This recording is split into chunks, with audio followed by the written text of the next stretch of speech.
Hey, ça va? C'est Topo de Podcast Science, une émission qui existe pour vous, grâce à vous. Si vous aimez ce que nous faisons et souhaitez nous soutenir, il vous suffit d'appuyer sur pause, maintenant, là tout de suite, de filer sur Patreon ou Utip et de faire un petit don. Pas obligé de braquer une banque, hein. Pour même pas le prix d'un comprimé de vermifuge, vous nous aidez à servir la science dans la joie. Merci et bon épisode.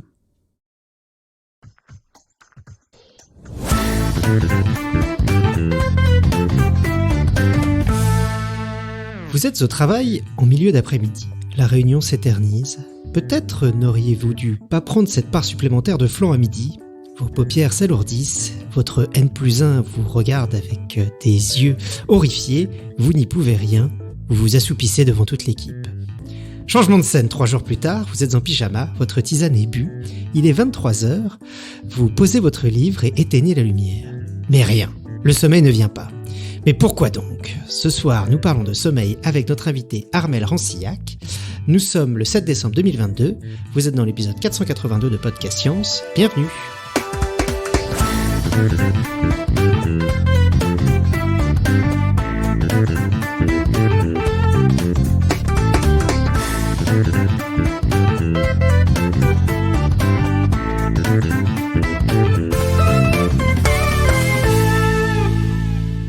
Et donc ce soir, nous avons une table à la fois physique et virtuelle avec Cléora qui crèche depuis Perduville en Normandie. Oui, bonsoir, bonne nuit, bonjour. Irène et son chat Marcel qui piote à Passy. Miaou, miaou. Alexa qui paraisse au soleil depuis Los Angeles. Tu m'as donné envie de flan, je te déteste. Pierre. Hello. Johan et Armelle Rancillac, bien éveillés, qui vont vous parler depuis l'appartement de Johan depuis Paris. Bonjour.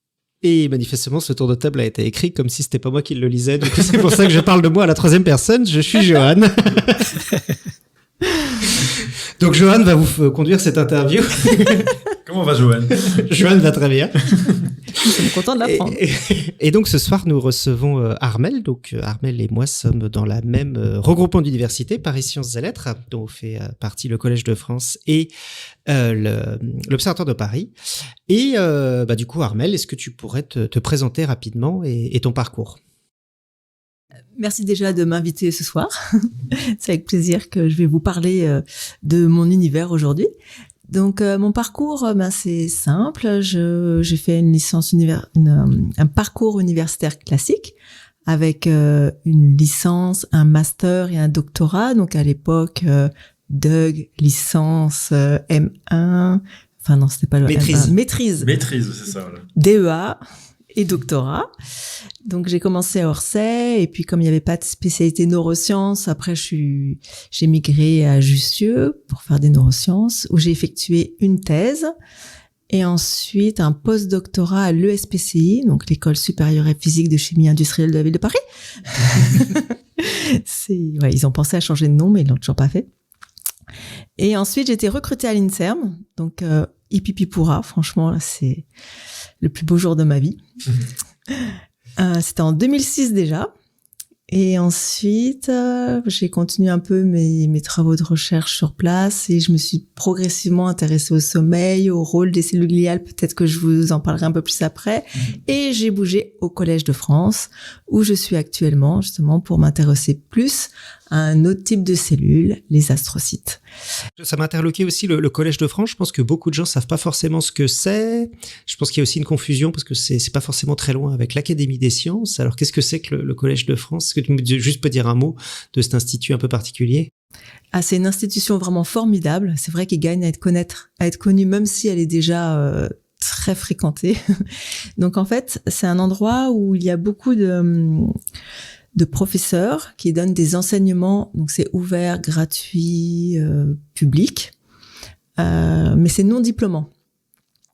Donc, contrairement à l'université. Mais donc, je vous incite vraiment à regarder la programmation.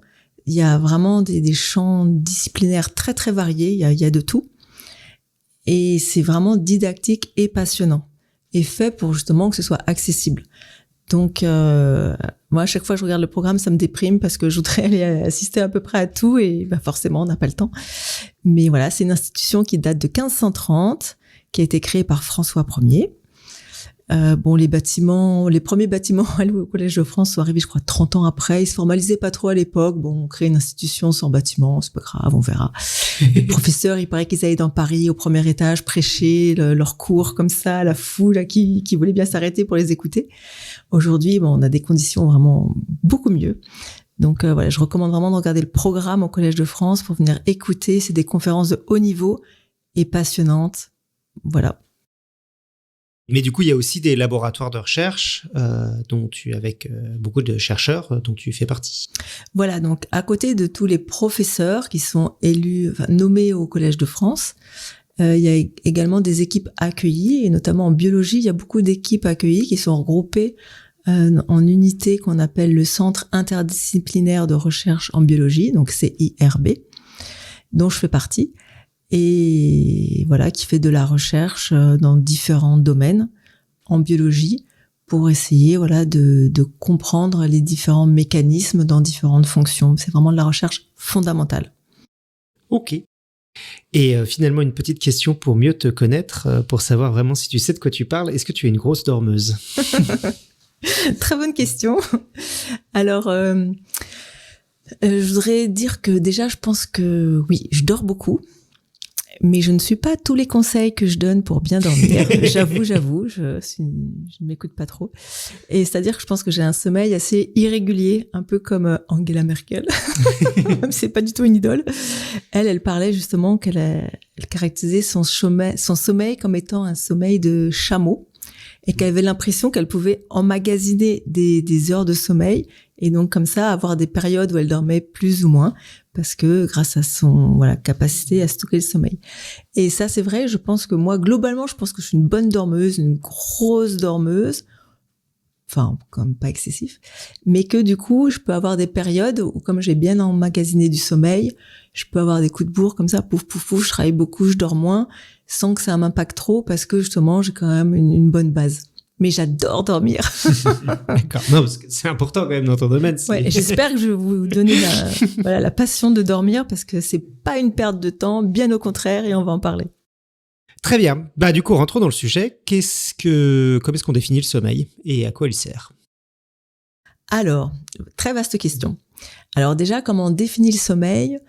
En laboratoire et même classiquement, c'est avec des enregistrements électroencéphalogrammes.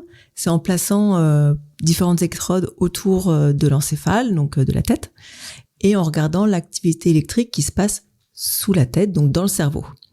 Et comme ça, on peut enregistrer toute l'activité électrique de la surface du cerveau et on peut voir des grosses différences entre l'éveil, où on a des activités très asynchrones, et donc un électroencéphalogramme assez plat parce que le rythme est très élevé, alors qu'après, pendant le sommeil lent, pourquoi lent? Parce que toutes les activités neuronales vont synchroniser et on va avoir comme ça des grandes vagues d'activité corticale. C'est vraiment très joli, on les voit bien, ces grandes vagues, c'est du beau sommeil lent. Et après ce sommeil lent, il y a le sommeil paradoxal qui arrive. Pourquoi paradoxal? Parce que c'est bien du sommeil, mais si on regarde le tracé, il est encore beaucoup plus fréquent et ça ressemble à de l'éveil sur les enregistrements électrophysiologiques. Donc c'est paradoxal. Mais pendant toute cette phase, tous les muscles du corps sont inhibés et c'est bien du sommeil. Il y a pas photo, pas de négociation possible. Mais voilà. Donc, au laboratoire, on va regarder un peu ces électroencéphalogrammes et c'est ce qui va permettre de définir différentes phases de sommeil. Et est-ce qu'on est en éveil ou en sommeil? Alors, à quoi ça sert? Là, c'est une très vaste question. Il y a beaucoup d'études qui se sont penchées effectivement sur les fonctions du sommeil parce que si on passe un tiers de notre vie à dormir, est-ce que c'est vraiment du temps de perdu ou est-ce que ça vaut le coup de passer autant de temps dans son lit? À dormir, j'entends. Déjà, il faut savoir que vous avez tous fait l'expérience. Si vous dormez pas, le maintien de la vigilance, c'est catastrophique. On a du mal à exécuter toutes les fonctions qu'on fait pendant l'éveil. Donc, le maintien de la vigilance, première fonction, ça, c'est pas discutable. Une autre fonction, est le maintien de la température. Donc ça, on On a tous expérimenté, effectivement, quand on n'a pas assez dormi, on est plus frileux. Les 3 F, il nous disait à l'armée, froid, faim et sommeil. Et froid, faim et... Visiblement, tu dois retourner à l'armée. C'est ça, froid, faim et fatigue qui vont souvent ensemble. Ouais, que quand tu es fatigué, tu as plus froid et tu as plus faim. Ouais. Ces 3 fonctions qui sont régulées par des neurones qui sont à peu près dans la même région, dans l'hypothalamus. Donc, ça fait sens parce que voilà, c'est étroitement lié. Les uns vont avec les autres. Alors après, une autre fonction qui a été pendant très longtemps mise en avant, c'était la reconstitution des stocks énergétiques. Des cellules, il fallait qu'elles fassent le plein en glycogène pendant le sommeil. Dans les années 80, c'était super tendance. Mais le problème, c'est qu'après, on s'est rendu compte que c'était pas si évident que ça, parce que le stock énergétique des cellules, c'est très important. Et en fait, même si on est en privation de sommeil, on pourrait du coup mettre en place de nouveaux mécanismes pour refiler nos cellules, parce que franchement, il faut avoir de l'énergie, c'est le nerf de la guerre. Et donc, alors pardon, je t'interromps, mais ça veut dire que la façon dont on consomme notre énergie change en fonction de si on a toutes nos réserves de sommeil ou pas, en gros. Exactement. Et en fait, la régulation des hormones de satiété ou de faim va changer en fonction de si on dort ou si on est en éveil. Et donc, si on est en privation de sommeil, au lieu de sécréter des hormones de satiété, on risque d'avoir faim, de manger plus, et du coup, de créer des déséquilibres métaboliques et même de favoriser l'obésité. C'est pour ça que souvent on dit, si on dort pas assez bien, on a des risques de diabète à long terme. C'est à cause de ces stocks énergétiques qu'on régule pas bien. C'est ça la fringale, quand on reste un tout petit peu éveillé tard la nuit, on se dit « Oh, je vais visiter le frigo, etc. » Exactement. Moi, je le vois clairement en décalage horaire. J'ai beaucoup de décalage horaire pour le terrain et tout. Et dès que je suis en décalage horaire, le premier truc, c'est vraiment le dérèglement de la faim à tous les niveaux, quoi. En fait, il faut savoir que de manger, j'en reparlerai peut-être après, mais ça synchronise nos rythmes. Et c'est important d'essayer, pour justement se recaler en jet lag, d'essayer de retrouver des horaires où on mange, de se forcer limite à manger un petit peu plus au bon horaire pour resynchroniser son organisme. Et au contraire, si jamais on a faim à 4 heures du matin, se dire non, franchement, si je fais ça, c'est un mauvais signal pour mon organisme. Il faut que j'essaye de pas manger. Pour la donner des signaux corrects à mon organisme et bien dormir. Donc ensuite, une fonction très importante, ça va être la production d'hormones de croissance. Pourquoi ? Parce que quand on fait du sommeil lent, on a une plus grande déclenchement de synthèse d'hormones de croissance qui va permettre au corps de grandir. Donc, très important, notamment pour les enfants en phase de croissance, de respecter les temps de sommeil recommandés. Et du coup, c'est quoi ? Ça varie en individu, à l'âge, ou est-ce qu'il y a une règle qu'on peut adopter de base ? Alors malheureusement, en termes de sommeil, il n'y a pas trop de règles. Mais ce qui est sûr, c'est qu'en moyenne, les enfants dorment pas assez dans notre société. D'accord. Il y a trop de sollicitations externes, trop d'écrans... même chez l'adulte, mais c'est encore plus pénalisant pour l'enfant qui, du coup, va avoir plus de séquelles s'il sécrète pas toute son hormone de croissance. On vise combien environ pour un enfant ? Est-ce qu'il y a un conseil officiel ? Non, ça dépend, mais l'enfant, ça dépend quel âge il a, mais si on peut viser 9h, 10h, c'est chouette, quoi. Et encore plus quand ils sont jeunes, mais non, il faut essayer de dormir plus. Parce que même l'adulte, actuellement, en moyenne, il dort moins de 6 heures par jour. Et on sait que c'est moins qu'il y a 50 ans. On a perdu 1h30 de sommeil en 50 ans. C'est catastrophique. Et voilà, faut essayer de... L'adulte... Netflix, quand même, faut rentabiliser l'abonnement. Donc non, l'adulte, 7h30 et l'enfant, ça dépend de son âge. Mais plus jeune, plus il faut... Voilà. Même l'adolescent, souvent, il va avoir tendance à se décaler. Et du coup, ça empiète sur les heures du matin. C'est un vrai problème. Mais il y a plein d'autres fonctions encore sur le sommeil. Je suis désolée, je vais vous assommer. Une fonction très importante qui a été mise en évidence récemment, ça va être l'élimination des toxines. Parce que pendant l'éveil, donc les neurones vont s'activer, vont relarguer des substances, dont les peptides bêta-amyloïdes, je sais pas si vous avez entendu parler, qui favorisent... L'association avec la maladie de... pardon. Presque. Alzheimer. Et voilà, et il y aurait un lien, voilà, entre le manque de sommeil et ces problèmes d'élimination de peptides et toxiques qui seraient accumulés pendant l'éveil et qui favoriseraient donc des pathologies de type neurodégénérative.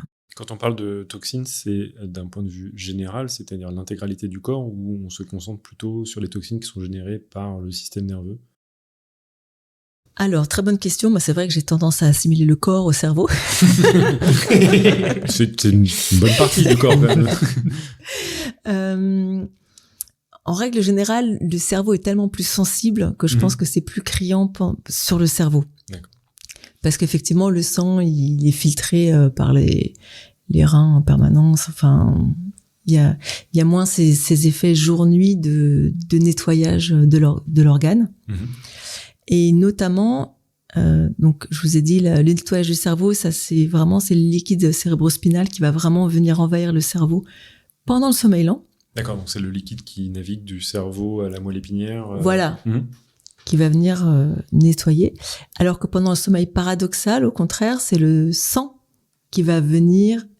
Alors, il sort pas des veines et des artères, je vous rassure, mais le flux sanguin est augmenté, mais de façon spectaculaire, pendant le sommeil paradoxal. Ouais. Ça, c'est un phénomène qui a vraiment été mis en évidence récemment. On ne sait pas pourquoi, mais pendant le sommeil paradoxal, c'est hallucinant au point de vue sanguin, c'est la fête. C'est vraiment, c'est pouf. Et ça veut dire qu'il y a une dilatation locale ou au contraire un flux plus important. Ça se dilate. D'accord. Pour augmenter le débit. D'accord. Ok. C'est Et donc ça, on le voit avec quelle technique? Du coup, cet afflux sanguin dans le cerveau. Alors lui, ce qu'il fait, c'est du FUS. C'est l'équipe de Michael Tanter qui a mis ça en évidence. Donc le FUS, c'est à base d'imagerie Doppler. D'accord. Et donc ils mettent, il me semble, des agents de contraste, petites bulles dans le sang pour augmenter la réverbération. Et en fonction de la vitesse de circulation, on peut donc comme ça regarder le débit sanguin. C'est un peu comme une échographie. Voilà. D'accord, ok. Et ils arrivent à faire ça maintenant en 3D dans des structures très très profondes du cerveau, ce qui était difficile à imager encore il y a quelques années. Donc c'est le FUS, c'est assez révolutionnaire. Et ça a permis de découvrir des nouveaux phénomènes dont on n'a pas encore l'explication, mais qui doivent avoir forcément leur importance. S'ils sont si spectaculaires, c'est qu'il y a une raison. Est-ce qu'on a fait le tour de toutes les fonctions encore du sommeil? Pas du tout. Encore, je suis désolée. donc là, quand même, on avance on avance aussi chronologiquement. C'est-à-dire que c'est des fonctions qu'on découvre de plus en plus. Tu as commencé par celles qu'on connaissait depuis plus longtemps et que tu arrives à celles qui sont peut-être plus récentes. Pas du tout. Je les ai même pas classées par ordre d'accord. chronologique. D'accord. C'est pour voir si vous suivez. D'accord. Une autre fonction qui est peut-être connue depuis plus longtemps, ça va être la stimulation des défenses immunitaires, et qui a été mise en évidence et que vous avez déjà tous ressenti si vous êtes vraiment plus... si vous dormez moins ou fragilisé, en gros, vous allez tomber plus facilement malade. Bon, ça, c'est... Voilà. On a aussi fait l'expérience souvent. Et j'en viens à la fonction certainement la plus importante, enfin, à mon sens, mais bon, après, c'est relatif, les importances. Ça va être la fonction de l'apprentissage et la mémorisation.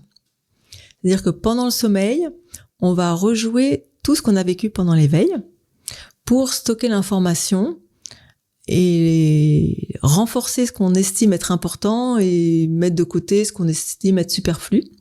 Et ensuite, comme ça, transformer cette trace mnésique de l'hippocampe au cortex. Tout ce qui est important, on dit « Oh là là, ça, c'est un bon souvenir, je vais le stocker dans le cortex. » Le code de carte bleue. Et voilà.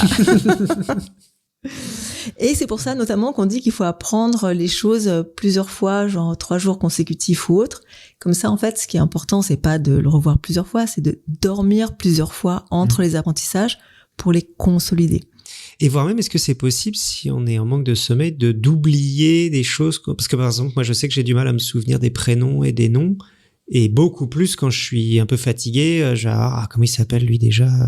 Toutes les fonctions partent en vrille si on dort pas assez. D'accord. C'est normal. Et voire même, on peut commencer à avoir des hallucinations. Ça D'accord, peut vraiment bon, donner des choses intéressantes. Puis même, il me semble, après tu vas me corriger, mais il me semble qu'on parle de consolidation, mais comme dit aussi Johan, des fois il y a élagage des trucs qui servent à rien en fait, qu'on a appris dans la journée. Tout ce qui nous semble un peu superflu, on peut l'oublier. Donc, si vous avez oublié le prénom de votre belle-mère, c'est trop tard. Ouais. Je sais pas sur quels critères encore on arrive à décerner, à attribuer de l'importance à une information ou à une autre. Certainement en fonction de la valence émotionnelle qu'on y apporte. Mais voilà. Et sinon, la dernière fonction que j'aborderai pour le sommeil, je vous rassure, je vais m'arrêter là. Après, il y en a certainement d'autres, parce qu'on connaît pas encore tout. Mais ce serait, la régulation du stress et de l'humeur, notamment avec les rêves. Et c'est pour ça que souvent, quand vous êtes très énervé, je vous recommande de dormir avant d'écrire votre mail de réponse. Et qu'on dit qu'il faut jamais tweeter ou aller sur les réseaux sociaux passer une certaine heure. Vous dormez, vous réfléchissez. La nuit porte conseil. Exactement. Merci, ça fait beaucoup de fonctions.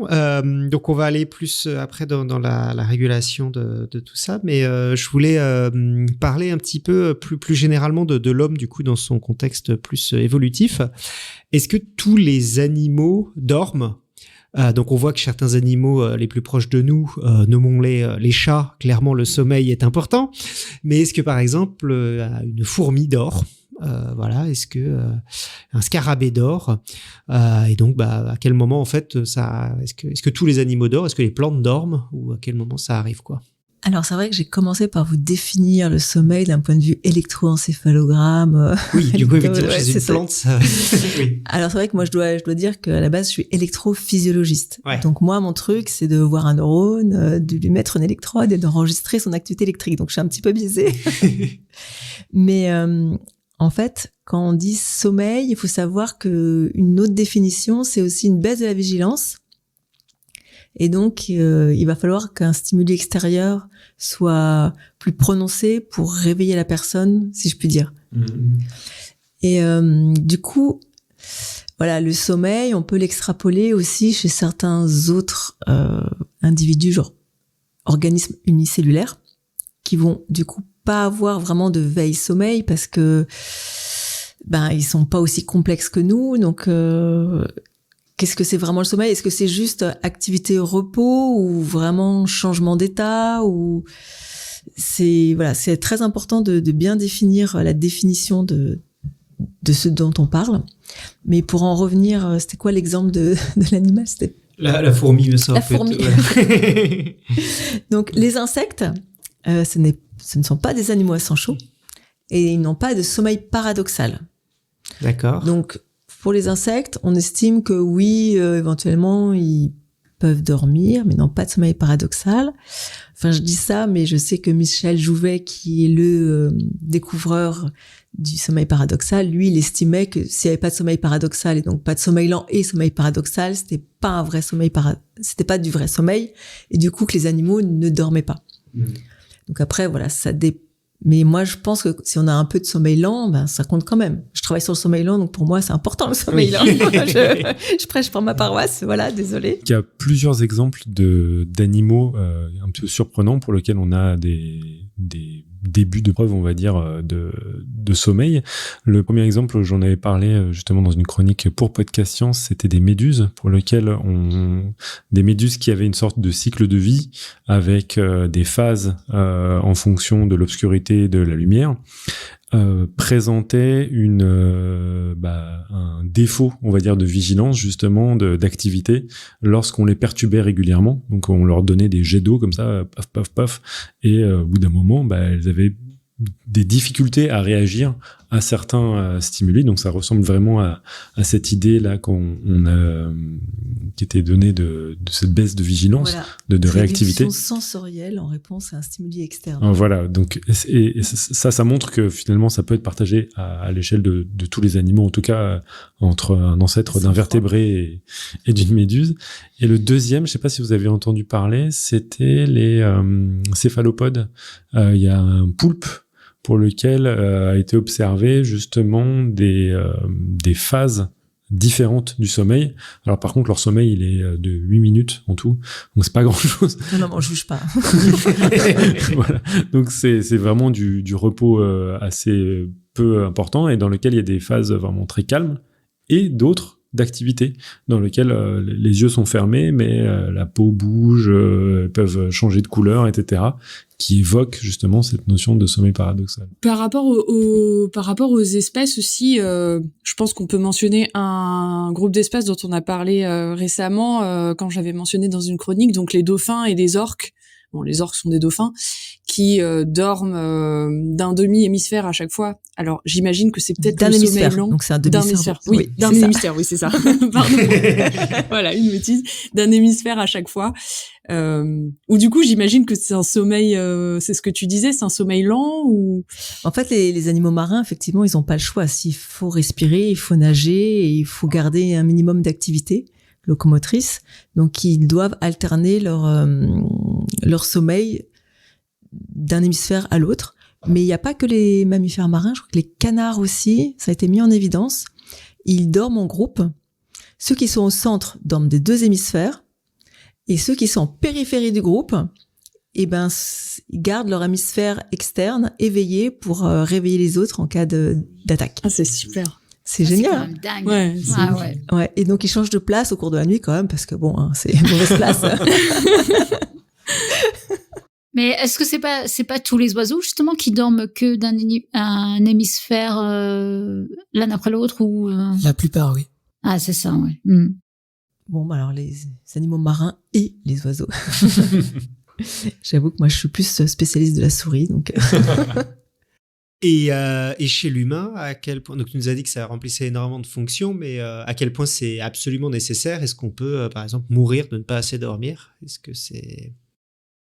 Oui, tout à fait. Donc, aussi bien des cas de privation de sommeil lent que du sommeil paradoxal, ou les deux, tout est létal. Faut pas chercher à comprendre. Okay, d'accord.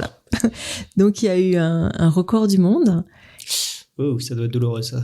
Je sais pas comment il a fait. Moi, je sais pas si j'y crois trop, mais ouais. Il paraît qu'en 64, donc 1964, il y aurait un Randy Gardner qui aurait réussi à passer 11 jours et 25 minutes sans dormir. Après, personnellement, moi, j'ai déjà eu des phases comme ça de privation de sommeil volontaire. Et ça m'a été prouvé après en laboratoire. Il y a quand même des zones du cerveau qui se mettent en hyposommeil. Et je pense que ça doit après dépendre des capacités de chacun à réguler ces différentes fonctions cognitives pour se mettre en survie. Parce que 11 jours, pour moi, c'est vraiment de la survie. Parce que je précise qu'il avait pris aucune substance qui aide. Et quand on parle d'hyposommeil, c'est une situation dans laquelle en fait, une partie du cerveau rentre véritablement en sommeil malgré l'état physiologique. Les circuits neuronaux qui régulent les états de veille-sommeil font en sorte que tout le cerveau bascule le plus rapidement possible d'un état de vigilance à l'autre. Mais dans des cas comme ça où on fait tout pour se maintenir en éveil et lutter contre ces mécanismes physiologiques, je pense qu'il y a des parties du cerveau qui arrivent à s'échapper et faire des micro-sommeils sans le dire aux autres discrètement pour survivre, parce que c'est très dur pour l'organisme et pour le tissu cérébral de survivre sans dormir. C'est vraiment pas bon. Mais du coup, c'est mortel. Mortel. Ouais, 11 jours. J'avais lu une fois qu'il y en a un autre qui avait essayé de battre ce record du monde de 11 ou 13 jours et il en était mort sans battre le record du monde. Donc, je recommande vraiment pas de jouer sur ce terrain-là. C'est très dangereux et les séquelles qui s'en suivent sont pas forcément irréversibles. Enfin, Ils sont pas forcément réversibles. Réversibles, merci. D'accord, donc voilà, n'essayez pas ça chez vous. Maintenant, on va parler un petit peu de régulation du sommeil et en particulier avec l'environnement. Donc, on avait parlé dans l'épisode 154 de Podcast Science, ça commence à remonter, c'est 2013, donc c'est un épisode de Topo qui nous avait parlé des rythmes circadiens. Et donc, je voulais parler un petit peu du rapport qu'entretient le sommeil et l'alternance jour-nuit. Est-ce qu'on dort parce qu'il fait nuit ou est-ce qu'il Non, dans l'autre sens, ça marche pas. Est-ce qu'il fait nuit parce qu'on dort? Non, mais est-ce que... Pourquoi pas, mais c'est un peu... Non, ça, c'est moi l'astronome et je peux répondre à cette question-là, je ne pense pas, de mon avis d'expert.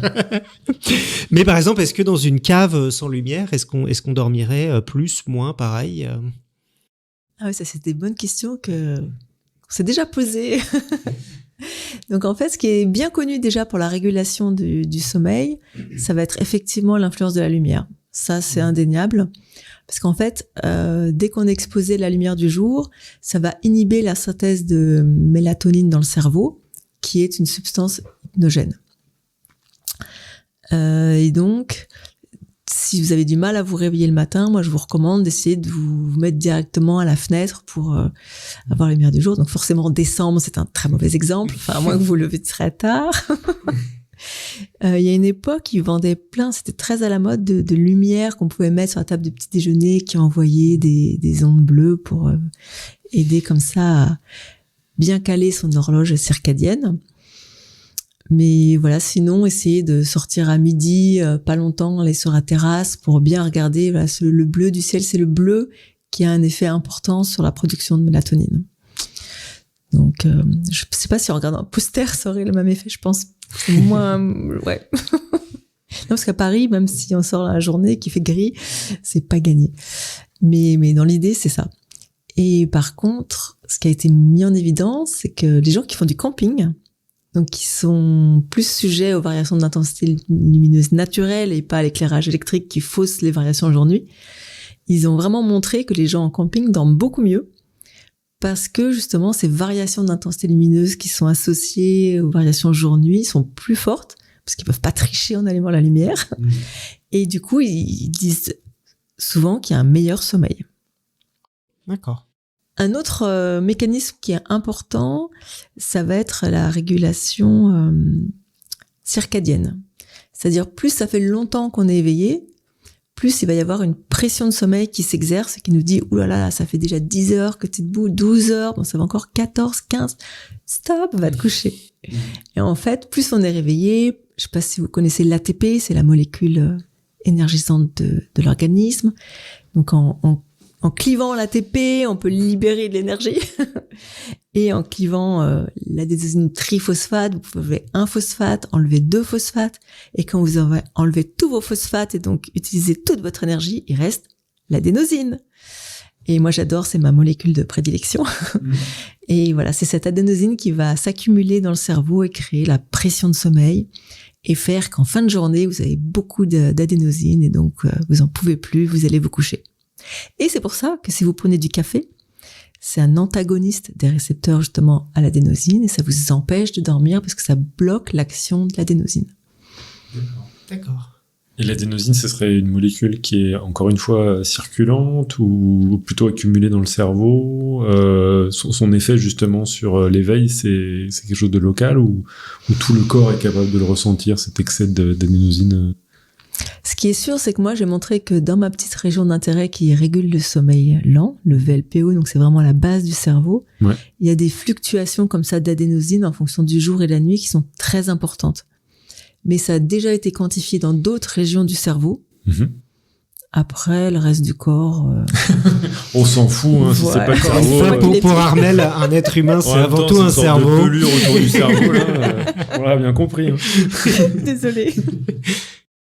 Non, mais c'est vraiment pour le camping, clairement. Enfin, moi, quand je fais du backpacking pendant une semaine, 10 jours d'affilée, c'est exactement ça. Au bout d'un moment, on se recale, mais vraiment, sans même y penser. Ah, c'est incroyable. Donc, ouais, tous ceux qui ont vraiment des problèmes pour s'endormir, c'est 3 fois rien, mais déjà rien que penser à baisser l'intensité lumineuse 1 heure avant d'aller dormir, ça aide énormément. C'est pas compliqué. Il suffit juste d'y penser, quoi. Moi, je fais ça, hein, je rentre dans la chambre des enfants, paf, paf, j'éteins la moitié des lumières discrètement. Ni vu ni connu. Mais du coup, est-ce qu'on pourrait penser à utiliser l'adénosine pour les gens qui ont des troubles du sommeil? Bonne question. Ça, il faut faire quand même attention, hein, parce qu'il y a des récepteurs partout à l'adénosine et je voudrais pas activer d'autres des effets secondaires indésirables. Mais oui, je pense que pourquoi pas, mais avant de mettre de l'adénosine, peut-être réduire sa consommation de café. Ça me paraît déjà une première étape. Et puis avant tout, il faut voir si ça a un effet sur la libido, parce que sinon c'est bon. Je vois pas du tout C'est le rapport. rédhibitoire. Très bien, donc on a parlé de l'adénosine, du café. Est-ce qu'il y a d'autres hormones qui sont impliquées dans la régulation du sommeil? Comment est-ce que cette fonction est régulée dans le corps? Ben oui, il y a donc la mélatonine qui est une hormone Oui. qui, voilà, en lien avec la lumière. Sinon, moi, mes travaux, j'ai pu montrer que le glucose favorisait la libération d'adénosine et donc participer à la pression de sommeil. Donc, en d'autres termes, si on mange et qu'on donc augmente sa concentration en glucose dans le sang, eh ben, ça va augmenter l'adénosine et la pression de sommeil. Et c'est très intéressant, c'est que ce phénomène, il est plus important le soir que le matin. Donc le matin, si vous faites un gros petit déjeuner avec très riche en glucose, ça va avoir peu d'impact sur la libération d'adénosine. Pourquoi? C'est comme ça, je l'ai mesuré. Croyez-moi. Alors que le soir, eh ben, la libération d'adénosine associée est beaucoup plus importante. Donc si vous voulez rester éveillé le soir, essayez de faire un repas moins riche en glucose et plus riche en protéines, lipides, pour maintenir votre vigilance. D'accord. Mais ça, c'est la part de flan dont on parlait tout à l'heure, c'est que si on a trop mangé, on va... Ça, c'est quelque chose qui est connu c'est Platon, je crois, qui dit que pour lui, le sommeil, c'est quelque chose qui est... quand on trop manger, c'est notre estomac qui va dégager des gaz particuliers qui vont nous endormir. Donc ça, c'est quelque chose qu'on connaît quand même depuis très longtemps. Alors, il faut faire attention aussi à la digestion, ça fatigue et il y a une somnolence postprandiale dont on parle. C'est pour ça que souvent on est plus enclin à faire la sieste après le déjeuner. Mais vraiment, le sommeil, normalement, ça arrive après cette phase de somnolence. C'est vraiment différent. Okay. Donc là, tu nous as parlé du sommeil au long de la nuit, avec l'alternance jour-nuit. Et en fait, j'avais des questions sur un peu le changement de sommeil. Est-ce qu'on a le même sommeil tout au long de l'année? Est-ce qu'on a le même sommeil tout au long de la vie? Et voilà. Du coup, tu as un peu parlé des enfants tout à l'heure, mais... Ah non, le sommeil, c'est quelque chose qui change énormément, qui évolue au cours de la vie.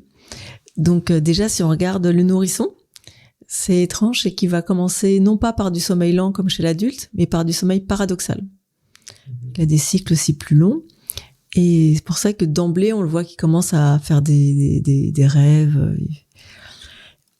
Et progressivement, plus il va grandir, moins il va faire de sommeil paradoxal et il va structurer son sommeil différemment pour faire progressivement venir le sommeil lent en premier et paradoxal en deuxième. Et ensuite, quand on vieillit, à partir de... Bon, c'est une moyenne, faut pas s'alarmer, mais vers 60 ans, on a aussi beaucoup moins de sommeil lent profond. Et du coup, souvent, les gens qui vieillissent sont un peu déstabilisés parce que le sommeil aussi part en vrille. Mais il faut pas s'inquiéter, il faut savoir que c'est un phénomène naturel, il faut savoir l'accompagner. Et souvent, pour pallier à ce manque de sommeil lent profond pendant la nuit, il vaut mieux faire un petit peu de sieste pendant la journée pour contrebalancer. C'est la vie, il faut faire avec son sommeil, il faut pas lutter et imposer un rythme à son sommeil, mais plutôt écouter son sommeil et faire avec. Si je comprends bien, quand on a dépassé 60 ans, en moyenne, bien entendu, ce qui se passe de manière... pour ces personnes-là, elles ne perçoivent plus, on va dire, une sorte de sommeil réparateur parce qu'elles ne déconnectent pas, c'est ça? Elles ont l'impression d'être un petit peu tout le temps conscientes? Voilà, elles font moins de sommeil lent profond. Et en fait, c'est quand on fait du sommeil lent profond qu'on a l'impression d'avoir vraiment dormi longtemps. D'accord. Et qu'on a l'impression d'avoir eu un sommeil restructurant et régénérant. Ah ouais, ça doit être vraiment très désemparant. Ouais, oui. J'imagine. Ouais, ok. Donc, il vaut mieux être au courant de ces changements physiologiques. Ah, ça donne pas envie de vivre. Pas s'inquiéter. C'est nul, en fait. Ah si, quand on vieillit, il paraît qu'on développe des neurones de faune économo qui sont... De quoi? C'est leur petit nom, c'est le nom du découvreur. Ah d'accord, ok. Des neurones de faune économo. D'accord. Qui sont des neurones qui sont beaucoup plus gros que les autres. Ouais. Qui permettent de faire le lien entre les différentes hémisphères et régions, enfin, différentes régions du cerveau. et ce qui pourrait permettre du coup avec l'âge de mieux faire des associations sans pour autant uniquement être de la décrépitude, mais plus avoir des aspects intégratifs. Donc on devient plus sage élaborés. mais on dort pas. On dort différemment. D'accord. On dort différemment. Il y avait une question dans la chatroom aussi, puisque tu as parlé de réveil, enfin de façon de changer de sommeil, sur le sommeil polyphasique. Est-ce que faudra sans doute rappeler ce que c'est, je suis même pas sûr moi non plus de savoir ce que c'est, mais... Si, c'est ceux qui dorment pas d'une traite, mais qui vont dormir avec soit une sieste, soit deux. Donc est-ce que c'est bon ou pas? Est-ce que c'est bien? Est-ce que c'est bien après 60 ans? Est-ce que c'est bien avant 10? Je pense que pour le sommeil, il n'y a pas de règle d'or. Je pense que c'est à chacun de trouver la meilleure façon de faire avec. À partir du moment où vous êtes bien dans votre peau, que vous avez votre vigilance optimale et que vous avez l'impression d'être alerte et efficace, ça va. Je pense qu'il n'y a pas de règle d'or. Ensuite, on s'est quand même aperçu qu'effectivement, il y en a plein qui veulent faire du sommeil polyphasique pour essayer de réduire son nombre d'heures totales et gagner du temps sur la vie. Je pense qu'il faut aussi apprendre à prendre le temps et qu'il ne faut pas essayer de chercher la rentabilité coûte que coûte La tout le temps. Startup Nation du sommeil. C'est d'accord.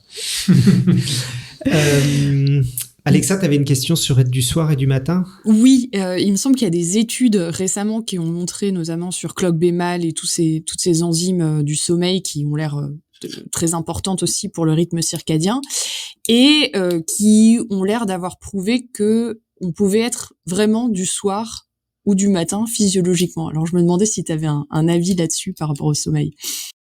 Alors je connais pas ces travaux. Je sais que statistiquement, on a regardé les différences hommes-femmes et que les femmes sont statistiquement un peu plus du matin que les hommes. Alors, est-ce que c'est une question d'hormones? Est-ce qu'ils ont pu corréler ça avec telle ou telle hormone? Je j'ai pas vraiment toutes ces études en tête, donc j'ai toujours peur dès qu'il s'agit des études sur le genre. Je pense que on prend pas assez d'indicateurs en compte pour tirer des conclusions. C'était ma question du coup d'après, effectivement. Est-ce qu'il y a des différences genrées dans le sommeil? Alors encore une fois, chez l'homme, c'est compliqué. C'est parce que il y a beaucoup de facteurs sociétaux qui interviennent. Et du coup, est-ce que si les femmes s'occupent plus des enfants en bas âge, est-ce que ça va impacter plus leur sommeil? Mais du coup, est-ce que c'est dû au genre ou au fait que dans notre société peut-être que maintenant ils ont augmenté la durée du congé paternel, donc par contre. Ça serait intéressant de Donc, voir d'un coup, si ça a eu un effectivement, impact. Exactement sur le sommeil, mais là j'ai D'un coup, les hommes dorment moins après la naissance, je sais pas pourquoi. Incroyable. En tout cas, chez l'homme, les femmes se plaignent plus de la mauvaise qualité de leur sommeil et auraient, je pense que c'est 40% de plus elles souffrent 40% de plus d'insomnie que les hommes. Donc il y aurait quand même un effet du genre ou du moins des hormones associées au genre, je pense, qui rentrerait en compte. Après, ce qui est curieux, c'est que chez les souris, c'est l'inverse. Donc moi, ça m'interpelle parce que quand même, j'aime bien transposer de la souris à l'homme, et si c'est pas la même chose, voilà. Et ce qui a été montré aussi chez l'humain, c'est que pourquoi la femme souffrirait peut-être plus d'insomnie, de troubles du sommeil, c'est qu'en fait, elle aurait peut-être une je sais pas comment le dire, une fatigabilité accrue par rapport aux hommes. C'est-à-dire que si on fait des privations de sommeil chez les hommes et chez les femmes, et qu'on regarde après ce qu'on appelle le delta power, donc en fait c'est l'indice de récupération du sommeil, et donc à quel point, parce qu'en fait plus on va être en privation de sommeil, plus la phase d'après du sommeil va être intense pour récupérer. Et avec une même privation, les femmes, elles vont avoir des récupérations beaucoup plus intenses, comme si la même privation avait impacté beaucoup plus la femme que l'homme. D'accord. Et c'est peut-être pour ça que chez l'humain, elles se plaigneraient plus, parce que si elles essayent de suivre le même rythme que les hommes, et que physiologiquement il y a des différences, peut-être qu'elles pourraient souffrir de problèmes de récupération un peu plus importants que... Mais voilà.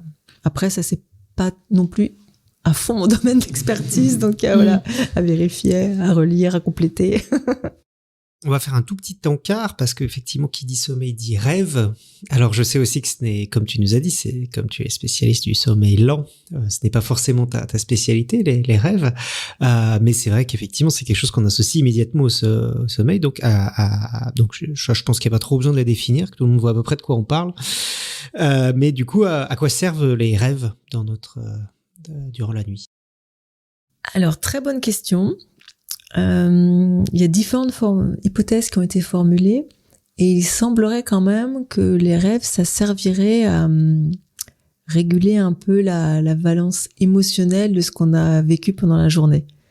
Donc en fait, si on peut résumer, je pense que le sommeil, ça rééquilibre tout d'un point de vue physiologique.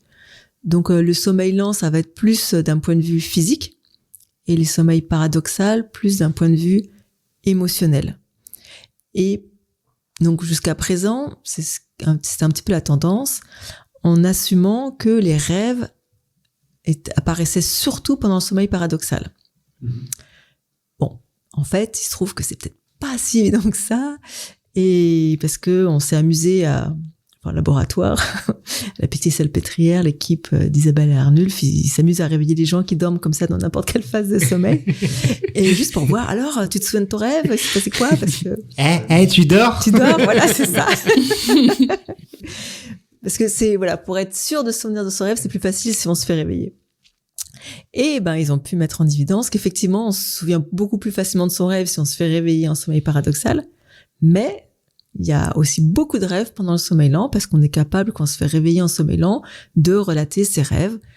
Mais voilà, je pense que c'est parce que quand on est en sommeil lent, le niveau de conscience est vraiment plus profond et du coup, c'est peut-être plus difficile de se rappeler du rêve. Mais le cerveau, il est toujours actif, quoi qu'on fasse. Et il y a toujours des images qui sont processées, des informations qui passent. Alors ensuite, le rêve, il va reprendre des éléments, il va reconstruire parce qu'il essaie toujours de faire sens, le cerveau. Et donc souvent, c'est pour ça que nos rêves semblent un peu incongrus parce qu'on prend des images à droite à gauche et hop, on se fait un scénario what the fuck. mais voilà, et du coup on a du rêve et même du cauchemar et en sommeil lent et en sommeil paradoxal. Ah, ça je savais pas. Je pensais du coup, c'est pour ça que je t'ai posé la question. Ouais. Je pensais que c'était forcément dans le sommeil paradoxal où on avait les rêves, mais non, du coup il y en a dans les deux cas. Voilà. Alors pas forcément les mêmes types de rêves. Il y a plus de rêves incongrus, genre je vole en sommeil paradoxal et plus mon collègue il est vraiment toujours aussi relou en sommeil lent. Mais sinon voilà, pas forcément les mêmes fonctions, mais voilà. Et si vous avez des gros traumatismes et que vous faites des cauchemars, j'ai appris quelque chose là au congrès du sommeil la semaine dernière. Il y a plein de psychiatres qui étudiaient les cauchemars, c'est génial, j'adorais moi. Alors ils donnaient des astuces, c'est de repenser à son cauchemar en essayant d'exacerber les côtés positifs, voilà, de dédramatiser, voire même d'insérer des fausses images pour donner une issue positive au cauchemar. Genre, si elle feu à l'appart, tout d'un coup, il y a le super pompier qui arrive torse nu pour vous sauver des flammes. Moi, c'est désolé. Alors, mais on juge pas, hein. Et du coup, comme ça, si vous y repensez plusieurs fois dans la journée, comme le soir, forcément, vous repassez tous les événements auxquels vous avez pensé dans la journée, et vous allez repenser au pompier et bam, vous allez sauver votre cauchemar. Mais ça m'évoque des techniques de rêve lucide, non? Il n'y a pas un lien entre justement Exactement. Ouais, c'est ça? Ouais. D'accord, ok. Et, ouais, notamment, il y avait pas mal d'équipes de recherche qui, visiblement, pour pouvoir investiguer les rêves, faisaient appel à des rêveurs lucides, voire à des rêveurs lucides narcoleptiques, parce que c'est beaucoup plus pratique parce qu'ils dorment beaucoup et en plus ils font des rêves lucides, donc c'est ça. 2 fois plus de données. Alors après, moi je trouve ça dommage parce qu'effectivement c'est des modèles un peu pathologiques d'études, quoi. Oui, c'est pas sûr, des ouais. voilà. Mais voilà, je les comprends parce que c'est tellement difficile de faire des rêves lucides que vaut mieux aller à la source. Et les narcoleptiques, pour ça, c'est de l'eau bénite, donc c'est génial. Mais ouais, non, je vous recommande vraiment de faire des rêves lucides. C'est pas évident, mais on peut faire tellement de choses en dormant. On peut vraiment s'éclater et faire des expériences. Et justement, là, au congrès du sommeil, à force de parler de sommeil pendant toute la journée, je fais toujours des rêves incroyables. Et j'essayais du coup j'ai fait un rêve où je voulais convaincre ceux qui étaient dans mon rêve que je faisais un rêve lucide. Bon, c'était un peu débile comme idée, mais... Et je leur montrais que je pouvais léviter en l'air comme dans l'Exorciste. Et je disais, mais regardez, et personne n'en avait rien à faire. J'étais, mais quand même, c'est pas mal quand même. Et avec ça, j'ai même pas un talk. Si, je parlais, ça va. Mais j'ai pas été filmée en train de léviter. Je suis hyper vexée. Et non, c'est les rêves lucides. Je pense que c'est le moyen de voyager en réduisant son empreinte carbone. Voyage décarboné, ouais, c'est bien. C'est gratuit. Si je peux me permettre, c'est un peu presque de l'auto-hypnose aussi. J'en parle aussi dans mon dossier d'hypnose podcast Science 456. En lien avec rêve lucide, etc. aussi. Ouais. Très bien. Donc, on a un petit peu déparé des rêves. Donc, un peu la même question que tout à l'heure. Donc, on a vu que tous les animaux, beaucoup d'animaux dormaient. Tous n'avaient pas la même façon de dormir. Il y en avait certains qui avaient très peu de sommeil paradoxal, voire même pas du tout. Mais est-ce que les animaux les plus proches de nous rêvent? Et en particulier, les moutons. Est-ce que les moutons rêvent? J'espère bien qu'ils rêvent de nuages pour jouer à saute-mouton. Oui, je pense pas qu'ils soient très étudiés, les moutons en laboratoire, malheureusement. On s'en sert un peu pour faire, je pense, des anticorps, parce que je vois du chip, quelque chose, là. Bah ouais, j'imagine, ouais. Mais non, je sais que, ouais, on a vu au niveau des cellules, on peut voir des différences de transcrits d'ARN entre l'éveil et le sommeil. Donc, je pense que même au point de vue cellulaire, donc c'est pas du sommeil, mais il y a des différences de comportement de la cellule. Donc voilà, je pense qu'il faudrait qu'on redéfinisse ces fonctions de sommeil, mais à toutes les échelles. Et je peux espérer qu'une chose, c'est que le mouton rêve, parce que c'est une très belle expérience. Mais du coup, on le sait pour... Enfin, je sais pas, un chien, on sait pas, aucun animal, on sait s'il rêve à part l'humain? Y a des animaux narcoleptiques, hein. Je sais ça s'étudie aussi, mais en fait on les voit chasser souvent. Donc si il y a des chances que, il y a pas de raison. On est des animaux. Je suis désolée. Je pense il y a peu de raisons effectivement qu'on soit les seuls animaux qui. D'un coup, on n'a pas inventé le rêve. Ok, Alexa, tu avais une autre question? Oui, parce que tu as parlé des différentes phases de sommeil, donc qui étaient liées à différentes activités dans le cerveau. Et moi, j'avais une question que je pense pas mal de gens se posent. Par exemple, j'ai une montre connectée qui me met mes phases de sommeil et elle me fait des petits graphiques à la fin de la nuit pour me dire quelles ont été mes phases de sommeil profond, etc. Je crois qu'il y a plein d'apps sur les téléphones qui font ça. Est-ce que c'est legit? Est-ce que ça marche vraiment? Est-ce que ça correspond à ces phases? Je me posais la question.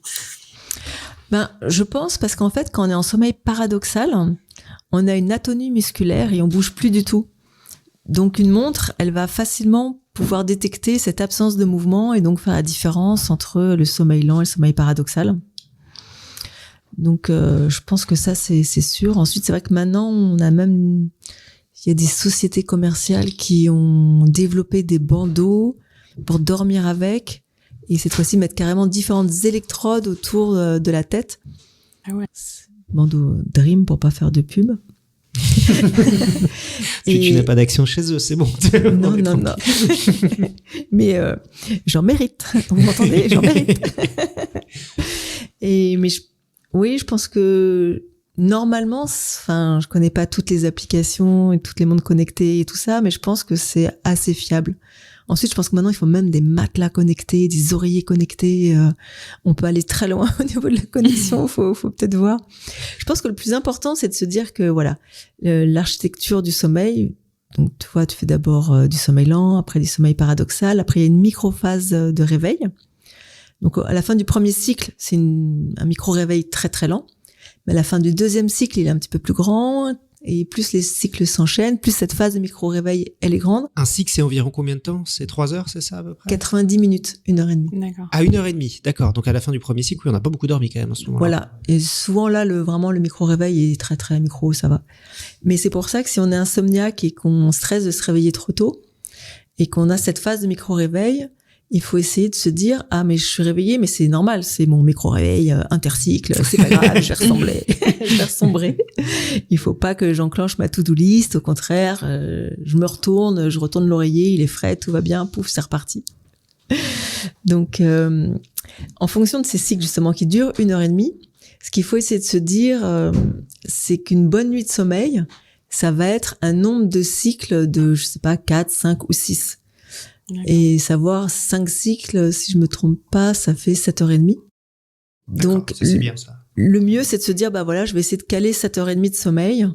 Ce sera physiologique et certainement plus facile de me réveiller et plus récupérateur que juste 7 heures, quoi. Ça paraît débile, mais juste une demi-heure, si vous essayez de vous réveiller en plein sommeil paradoxal, ça va être très difficile, alors qu'une demi-heure de plus, c'est easy wake up. D'accord. Et puis du coup, il y avait aussi une autre question d'Alexa qui évoquait l'analyse des rêves, donc qui a été beaucoup étudiée en psychanalyse. Alors c'était Cléora, ça. C'est une question. Pardon, c'était Cléora. À quel point effectivement nos rêves disent des choses de notre psychologie? Est-ce que c'est des choses Comme ça repasse et ça retranscrit des choses auxquelles on pense, forcément, ça va être associé avec nos préoccupations. Ensuite, de dire qu'on va avoir des rêves prémonitoires et autres, c'est un peu fort et peut-être survendu, mais comme on rêve, on va prendre des éléments qu'on a et qu'on n'a pas forcément conscientisé un lien entre les éléments, et quand on rêve, on met du lien partout, même s'il y en a pas. Ça peut, c'est vrai, mettre en évidence des relations auxquelles on n'avait pas pensé, et de se dire oui, tiens.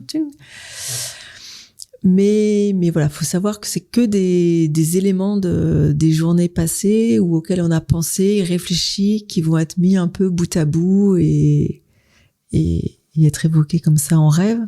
Moi, ce que j'ai bien aimé, notamment au Congrès du sommeil, j'ai vu des travaux comme ça où ils étudient un peu les somnambules, donc qui mettent en action leurs rêves. Donc ça, c'est génial. Et ils ont pu, par exemple, mesurer le temps que ça prenait de manger un sandwich, parce qu'ils voient vraiment une personne qui tient un sandwich, qui fait mine de le manger, qui le mâche et tout ça. Et ils ont calculé avec la même taille de sandwich qu'ils voyaient d'après les mains, tout ça, de la vitesse. Et ils ont pu comme ça voir qu'effectivement le temps qui s'écoulait en rêve était un peu plus rapide qu'en réalité, parce que on mange un sandwich beaucoup plus vite qu'en réalité. Donc c'est vraiment des études comme ça qu'on peut faire du rêve en laboratoire, qui ont permis de donner des indications sur qu'est-ce qui se passe en rêve, quelle est la temporalité du rêve ou la signification. Là, ça c'est vraiment encore plus compliqué. Donc, en gros, est-ce qu'on peut dire que le rêve, c'est une sorte d'épiphénomène, mais en fait c'est un truc qui est là, dont on est conscient, mais que ça sert à rien?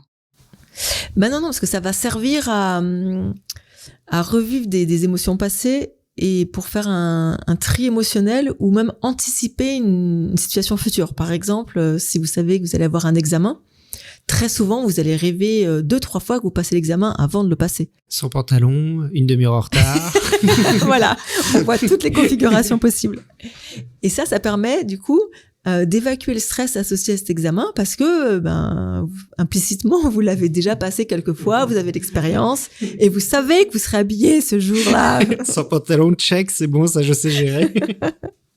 Donc voilà, ça a vraiment une fonction de régulation des émotions. Vous allez apaiser tout ce que vous ressentez, parce que vous avez un espèce de simulateur qui vous permet de vivre ces fausses expériences, qui sont vraies quand vous les vivez, sauf si vous êtes en rêve lucide et que là vous vous apercevez que Bora Bora pourrait quand même être réel, mais... Très bien, du coup on va passer à ta spécialité, ça y est, enfin, après avoir fait toutes ces définitions. Du coup, tu nous as dit que tu faisais de l'expérimentation en laboratoire sur le sommeil. On va passer à cette phase sur l'expérimentation. De quand datent en fait les premières études du sommeil de façon médicale? Est-ce qu'on a attendu le XXe siècle, ou il y a déjà d'autres choses avant qui sont faites? Très bonne question, je sais pas trop. Est-ce qu'il y a déjà des gens dans l'Antiquité qui se faisaient réveiller? Tu dors? On n'a pas forcément encore tous les transcrits. Ouais. Non, ce qui est sûr, c'est que on sait depuis longtemps, on s'est intéressé au sommeil, mais la région vraiment du VLPO qui régule le sommeil lent, le noyau ventrolatéral préoptique, mon petit noyau, ma petite région d'intérêt dans le cerveau. C'est où exactement C'est dans l'hypothalamus, c'est-à-dire c'est dans la base du cerveau, tout en bas, très D'accord. profond. Il n'y a pas plus profond ça. Ok, préoptique, milieu, ça veut pas dire que c'est près des yeux, quoi. Quand tu dis c'est Non. le plus en bas, c'est ce qui touche le cervelet. Par Non, rapport au cervelet, c'est... Non, c'est vraiment... ce qui touche le cervelet, c'est occipital, c'est dorsal, D'accord. l'opposé étant le ventral. Ouais. Donc c'est au milieu du dorso-ventral D'accord. et c'est tout en bas. Ok. Donc c'est le plus difficile à accéder d'un point de vue extérieur de la tête. Ok. D'accord. C'est le plus protégé.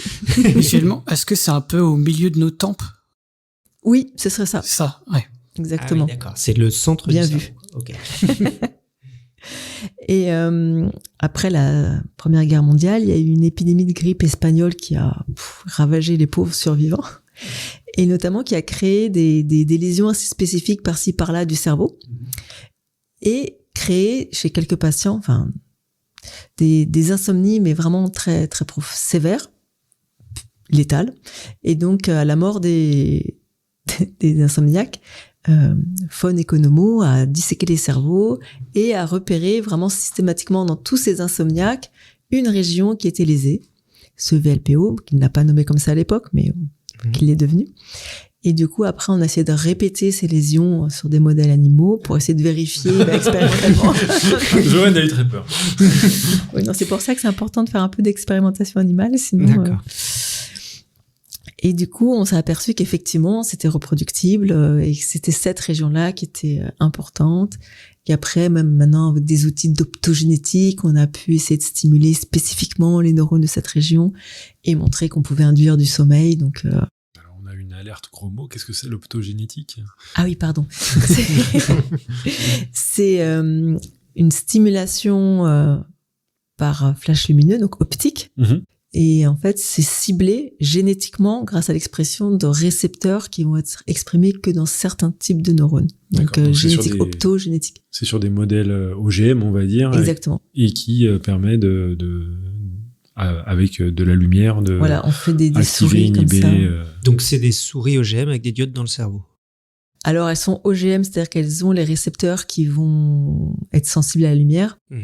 Mais la lumière, après, on est obligé de l'approcher quand même. On peut pas encore coder génétiquement la lumière. C'est plus des boutons à laser, en gros, c'est ça? Ouais, c'est des fibres optiques, après, qu'on peut mettre à façon dans la région souhaitée. D'accord. Donc là, tu nous as déjà parlé de plusieurs façons d'étudier le sommeil en laboratoire. Tu nous as parlé des pauvres gens qui se faisaient réveiller à la salpêtrière, des souris avec des lasers dans le cerveau. Comment est-ce qu'on étudie, donc comment est-ce que tu étudies, toi, le sommeil en laboratoire? Alors oui, il faut savoir qu'on sait rien du sommeil. Hein. Je vous parle depuis un petit bout de temps, mais voilà. Je pense que c'était en 2017, on a encore découvert la zone parabranchiale, PZ, parafacial zone, pardon. Pas me regarder là pour le coup, je ne pourrais pas répondre à cette question. Qui est un petit peu plus haut dans le cerveau et qui serait aussi vachement importante dans la régulation du sommeil lent. Donc même dans l'organisation des circuits et les zones qui sont importantes, là en 2017, on s'aperçoit de nouvelles régions, de nouvelles fonctions, plus dans l'induction, plus dans la maintenance, plus dans l'affinement de la régulation. Qu'est-ce qui a débloqué cette découverte alors? C'est des virus. On a des super virus qu'on injecte dans certaines zones du cerveau qui peuvent faire des traçages, qui sont transsynaptiques, qui peuvent comme ça sauter des synapses, et on peut mettre en évidence comme ça des connexions entre les différentes zones du cerveau. Donc c'est des infections naturelles ou des infections en laboratoire qui nous ont permis de découvrir ça? On les aide un petit peu. D'accord. Naturel avec des guillemets. Voilà. Oui, quand je dis virus, c'est vrai qu'en fait, on le met dans la pipette, on target spécifiquement la zone du cerveau dont on veut étudier les afférences ou les efférences. D'accord. Donc tout ce qui arrive ou tout ce qui part, pour essayer de mettre en évidence le réseau impliqué dans cette structure. Et c'est bizarre, donc ça veut dire que c'est pas récent parce qu'on n'avait pas compris comment fonctionnaient ces virus ou... On n'avait pas des virus aussi sophistiqués avec couplés directement avec des fluorophores ou qui peuvent passer les synapses. On n'avait pas des microscopes qui permettaient d'avoir une résolution qu'on a aujourd'hui. D'accord, donc ce confluent de plusieurs techniques, à la fois de microscopie et de découverte fondamentale, parce que pour de virologie, on arrive à obtenir des outils. Les choses les plus obvious, elles sont, t'es mise en évidence en premier. Maintenant, on affine, on s'aperçoit que le réseau est encore plus compliqué, que et plus on avance dans la science et dans la découverte, plus on s'aperçoit qu'on ne sait rien. Et je pense qu'on peut parler peut-être aussi, parce que j'avais parlé d'observation neurologique dans l'épisode Biphoton. J'imagine que tu utilises aussi ces microscopes qui permettent d'aller très très profondément dans le cerveau et de voir ces molécules fluorescentes. Et donc si vous voulez plus, il y a le dossier d'Irène sur les microscopes. On vous remettra les numéros des épisodes. Et c'est en 2014, c'était son premier dossier. C'était la semaine d'avant, mon premier dossier. Et un double dossier microscope-télescope en 2014. Quelle émotion. Et puis le Biphoton qui est plus récent, je crois que c'était l'année dernière ou l'année d'avant. Alors c'est vrai que j'ai pas entièrement répondu à ta question, désolée. En fait, c'est le biphoton qui m'y fait penser. Effectivement, des fois, on utilise le biphoton au laboratoire, mais nous, on travaille vraiment sur tranches de cerveau de souris. D'accord. Pourquoi des tranches de cerveau ? Déjà, ça permet d'avoir une meilleure accessibilité à la zone d'intérêt, parce que quand on a un cerveau entier, il y a une épaisseur qui, complique un peu l'accessibilité et la survie. C'est-à-dire que si on veut maintenir nos neurones en survie, parce que moi, j'aime beaucoup les neurones. Ah, donc c'est des tranches, mais les neurones sont encore vivants. Ouais. Waouh. Ah oui, moi, je préfère le vivant. Dit-elle en tranchant des cerveaux pour la mêle. Ouais, c'est horrible. Ça a posé quand même. Mais non, mais si je veux enregistrer l'activité électrique des neurones, s'ils sont morts, certes, c'est mais fini. Ça veut dire qu'on peut faire des tranches de cerveau, et c'est quoi la durée de vie des neurones après Carpaccio ? Alors, avec moi, ça peut durer 8 heures. Ah ouais. Donc, en fait, je les maintiens dans du liquide cérébrospinal artificiel. D'accord. Donc, j'apporte un petit boblage pour l'oxygène, le carbogène, tout, que le pH soit bien régulé, que la température soit bien régulée. Je leur parle. Franchement, je fais tout ce qui est possible. Avec de la musique douce. Oui. Et donc, je fais beaucoup de tranches comme ça, après mon café. Et progressivement, donc j'en prends une, je la mets sous le microscope, j'essaie d'enregistrer les courants électriques ou de regarder autre chose, parce que depuis peu, je m'intéresse aussi aux astrocytes, parce que dans le cerveau, il n'y a pas que des neurones. Il y a à peu près autant d'astrocytes que de neurones. Donc les astrocytes, c'est des petites cellules dont on parle beaucoup moins, mais qui font quasiment tout le boulot. C'est-à-dire que elles recyclent tous les ions qui sont émis après le potentiel d'action, elles font le ménage du coup. Les neurones, ils ont besoin d'énergie pour fonctionner. Mais ces pauvres choux, ils prennent pas le glucose, c'est un peu trop brut, ils préfèrent du lactate. Donc il faut que les astrocytes prennent le glucose du sang, le transforment en lactate pour le redonner à ces neurones. Et voilà. On sent que les neurones, c'est des assistés, donc c'est ça. C'est un peu ça, ouais. Okay. C'est pour ça que j'essaie de militer de plus en plus maintenant pour les astrocytes. Est-ce qu'on peut dire même que les neurones, c'est juste des tuyaux pour envoyer des signaux je sais pas le dire, mais effectivement, si on peut y aller, allons-y. Ils font le morse, pop, pop, pop, pop, pop, pop, pop, pop. Ils envoient la fréquence de potentiel d'action. Mais pour faire ces potentiels d'action, il faut les astrocytes. Et de plus en plus, maintenant, on s'aperçoit que pour réguler donc ces réseaux neuronaux, mais il faut que les astrocytes régulent l'efficacité des synapses, donc ces points de contact entre les neurones.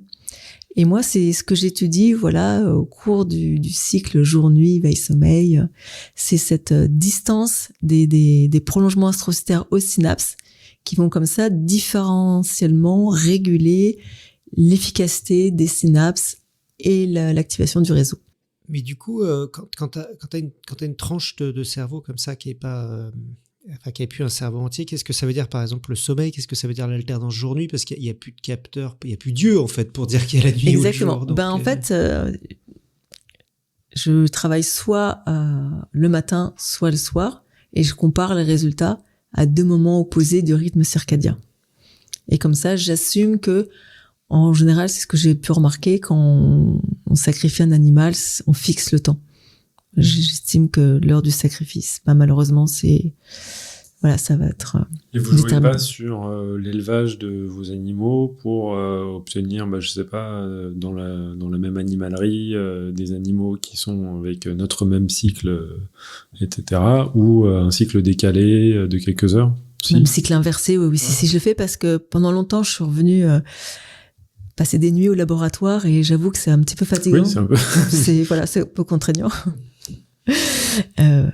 Et du coup, maintenant, on a une armoire, qui nous permet de mettre les animaux en cycle inversé. Comme ça, en fonction de ce que je veux étudier, je mets les animaux à la bonne heure. D'accord. Et donc, ils le savent pas, mais en fait, ils se réveillent la nuit et ils dorment le jour, quoi. Voilà. D'accord. Ok. Alors ensuite, c'est des animaux nocturnes, donc ils dorment le jour et ils sont réveillés la nuit. Oui, ils aiment pas la lumière. Ils ont peur de la lumière. Ah. Ouais. D'accord. C'est un petit peu différent quand même. Très bien. Je sais pas s'il y avait d'autres questions dans la chatroom. On va passer à un sujet un petit peu différent.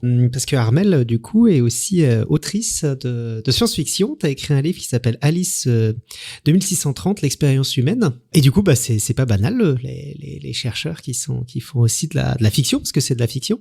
Est-ce que tu peux nous en parler? Et puis, est-ce que ça a un rapport avec ton travail de chercheuse? Est-ce que c'est un rapport avec le sommeil ou est-ce que c'est rien à voir? Alors pour moi, écrire ce roman, ça a été vraiment salvateur. C'est-à-dire que tout d'un coup, j'ai pas réfléchi, mais j'ai eu besoin. J'ai commencé à écrire ça. D'ailleurs, j'étais en séminaire, il y a plein de gens qui parlaient.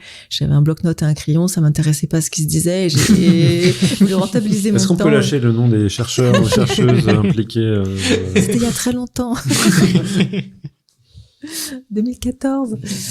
Non, c'était un bon souvenir.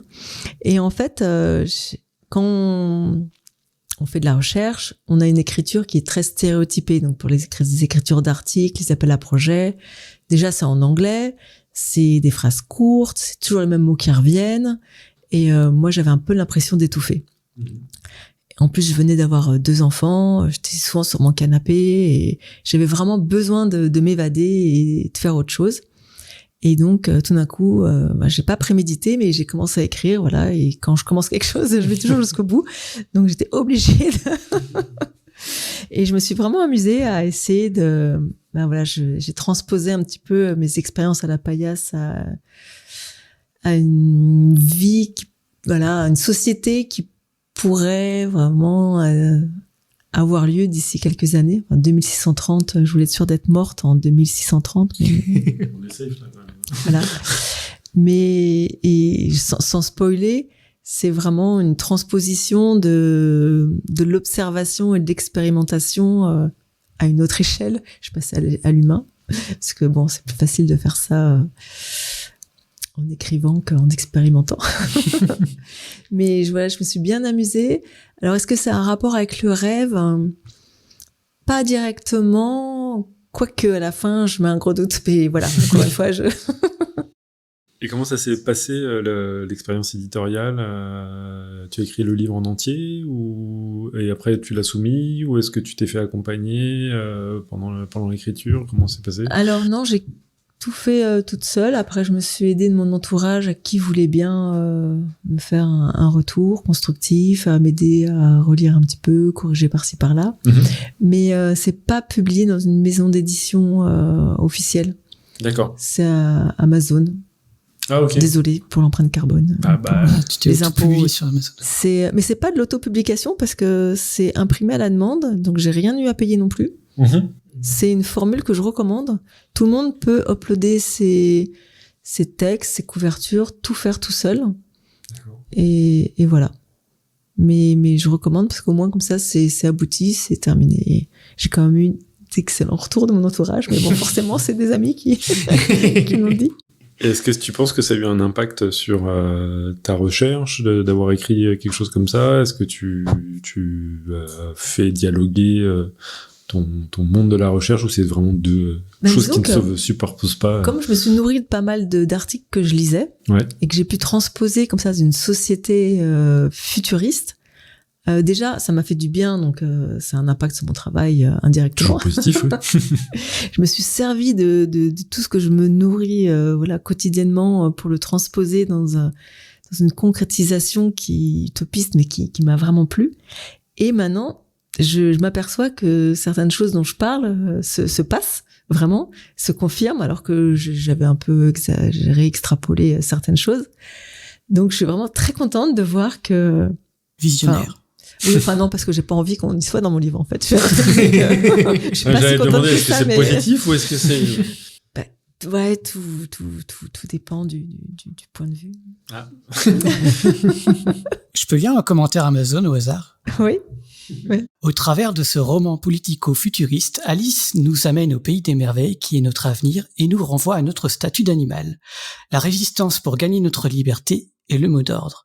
Avec une intrigue bien ficelée, ce roman captivant se lit d'une traite. Merci. Un commentaire de Nol. Merci. Oui, j'ai essayé de mettre plein d'intrigues, de faire en sorte que tout soit réaliste et que toutes les avancées technologiques qui sont mises en place et décrites dans la société d'Alice soient réellement plausibles. Et forcément, donc dans le cerveau, il y a plein d'implants pour upgrader l'homme, avoir des potentialités supplémentaires. Je me suis bien lâchée. Très bien, donc si ça vous a donné envie, je vous encourage à aller lire le livre Alice 2630, l'expérience humaine. Je voulais finir par 2 questions qu'on pose souvent à nos invités. Quelles sont la question qu'on te pose tout le temps et dont tu as assez qu'on te la pose, et au contraire celle qu'on te pose jamais mais que tu aimerais qu'on te pose plus souvent? Alors Armel, tes recherches, ça se passe bien? Mais tu cherches, mais tu trouves? Là voilà, 2 coups de boule plus tard, je me suis calmée. Je vais t'apprendre le sommeil. Non, mais c'est vrai que on se rend pas compte, mais au laboratoire, on fait des découvertes constamment, vraiment constamment. Et c'est génial parce que c'est très enrichissant et je recommande à tout le monde de plus s'intéresser. Et c'est pour ça que j'en viens à la 2e phrase que j'aimerais qu'on me pose plus souvent. C'est, mais alors, qu'est-ce que tu as trouvé récemment? Qu'est-ce qui se passe dans les neurones entre la veille et le sommeil? Mais pourquoi ci, mais pourquoi ça? Plutôt que de, ah ouais, moi je dors pas bien, franchement. On est dans une société vraiment très auto-centrée où tout le monde parle de ses problèmes. Moi je, mais tu te rends compte parce que moi quand même. Donc voilà. J'espère que ça vous a plu. On va passer maintenant à la citation de l'émission. Donc tu es venu avec une citation que tu nous as dit avant. Elle n'est pas d'Albert Einstein.